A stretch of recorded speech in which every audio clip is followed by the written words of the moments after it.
बाजे मोरोली वेणा ऊंची ऊंची डांडियों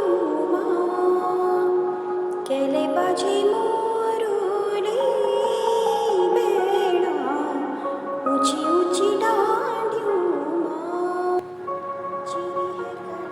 उत्तराखंड उत्तर में बसा एक ऐसा राज्य जिसके बारे में सोचकर ही सुंदर पहाड़ियाँ, हिमालय, नदी, झरने और तीर्थ स्थानों का ध्यान आता है। उत्तराखंड को देवभूमि यूं ही नहीं कहा जाता। यहाँ के मंदिरों में आप दैवीय शक्ति को महसूस कर सकते हैं। यहाँ के पहाड़ों पर लगे चीड़ और देवदार के पेड़ों की सुगंध आपको एक सुकून देती है। पहाड़ों की ठंडी हवा जब आपसे टकराती है तो सारी परेशानियां भुला देती है। ना किसी गाड़ी का शोर, ना कोई भीड़, बस आप और प्रकृति एक दूसरे से मिलते हैं। उत्तराखंड प्राकृतिक रूप से संपन्न राज्य है। हिंदुओं की सबसे पवित्र नदी गंगा उत्तराखंड के उत्तरकाशी जिले में स्थित गंगोत्री ग्लेशियर से निकलती है। यहाँ पे इसे भागीरथी नाम दिया गया है, लेकिन देवप्रयाग में भागीरथी और अलकनंदा के मिलने के बाद ये गंगा कहलाती है।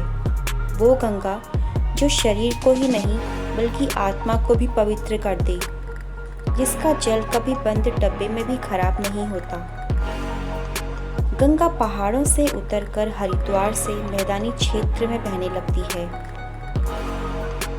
हरिद्वार जो कि लगभग 1700 साल पहले बसा था, उत्तराखंड का ही नहीं पूरे भारत का एक प्रमुख तीर्थ स्थल है। कहा जाता है कि यही चार धाम यात्रा का प्रवेश द्वार है।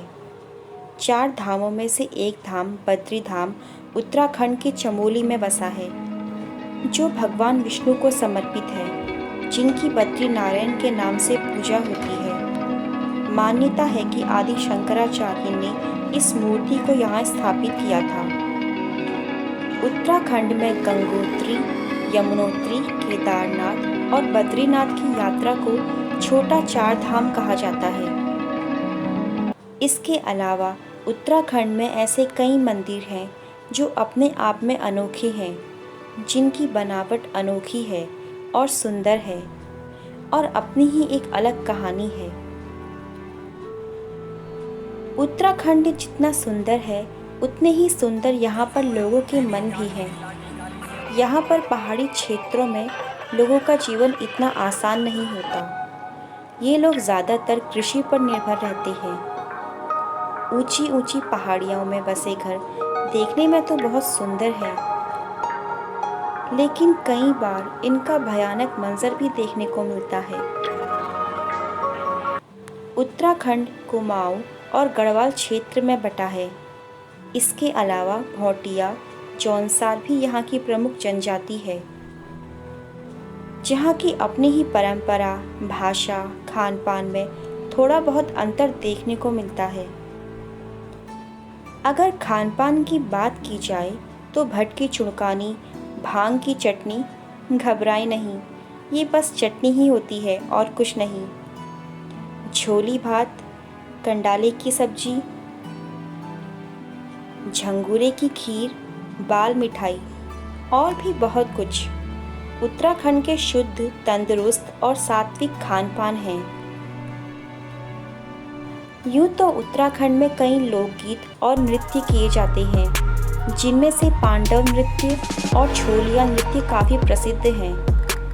पांडव नृत्य का आयोजन हर साल नवंबर से फरवरी तक केदार घाटी में किया जाता है। इसमें लोग वाद्य यंत्रों की थाप और धुनों पर नाचते हैं। जिन स्थानों पर पांडव अस्त्र छोड़े गए थे, वहां पर पांडव नृत्य का आयोजन होता है। छोलिया उत्तराखंड राज्य के कुमाऊं क्षेत्र का एक प्रसिद्ध लोक नृत्य है। ये एक तलवार नृत्य है जो कि शादी बारातों जैसे शुभ अवसर में किया जाता है। यहाँ बात शादी बारात की हो रही है तो क्यों ना उत्तराखंड में होने वाले विवाह में यहाँ की महिलाओं द्वारा पहने जाने वाले परिधान की बात की जाए। यहाँ नथ, गलाबंद, पौंची और पिछौड़ा लगभग हर विवाहित महिला विवाह समारोह या फिर किसी भी शुभ अवसर में पहनती है, जो यहाँ की अपनी अनोखी और गौरवपूर्ण संस्कृति की एक झलक है। उत्तराखंड के पहाड़ी क्षेत्रों से आपको हिमालय के दर्शन आराम से हो जाएंगे, जैसे अल्मोड़ा, कौसानी, बिनसर, रानीखेत। नंदा देवी 7,816 मीटर की ऊंचाई के साथ उत्तराखंड की सबसे ऊंची चोटी है और ये भारत की दूसरी सबसे ऊंची चोटी है। पहले कंचनजंगा है। अगर उत्तराखंड घूमने की बात की जाए तो चमोली में स्थित फूलों की घाटी, जिम कॉर्बेट नेशनल पार्क, तालों में ताल नैनीताल, मसूरी, मुंशियारी, औली, लैंसडाउन जैसी कई जगह हैं जो कि बहुत खूबसूरत हैं। उत्तराखंड जो सुंदरता में स्वर्ग से कम नहीं। तो कैसी लगी उत्तराखंड की ये एक छोटी सी यात्रा? कमेंट ज़रूर करना। Thank you for watching.